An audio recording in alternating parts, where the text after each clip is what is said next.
El escenario 1 es el momento de la importación. Esta es la que acabamos de tener.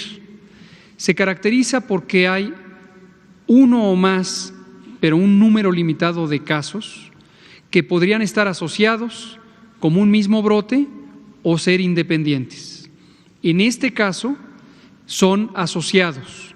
Es un grupo que vino del norte de Italia y son 4 personas que muy probablemente se infectaron estando juntos en la misma zona norte de Italia. En el escenario 1 no tenemos una propagación activa y tenemos una transmisión solamente de casos importados, como los que hoy tenemos, posiblemente hacia sus contactos directos, miembros de su familia, por ejemplo, pero ya no se propaga más adelante.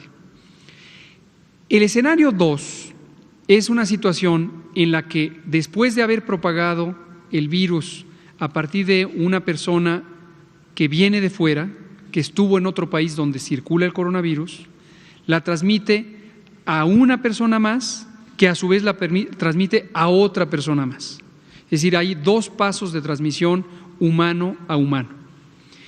¿Por qué es importante este pequeño detalle técnico? Y lo quiero explicar en términos simples para toda la población que no esté familiarizada con esta parte técnica de la salud, porque en el momento en que se transmite a más de una generación, es decir, transmisión humano-humano una vez y luego otra vez, esto ya hace más difícil, no imposible, pero más difícil el poder rastrear las cadenas de transmisión, porque ya se expande. Ese es el escenario 2. Pero en ese escenario 2 estaríamos teniendo un conjunto de casos entre los cienes, centenas de casos, ¿sí?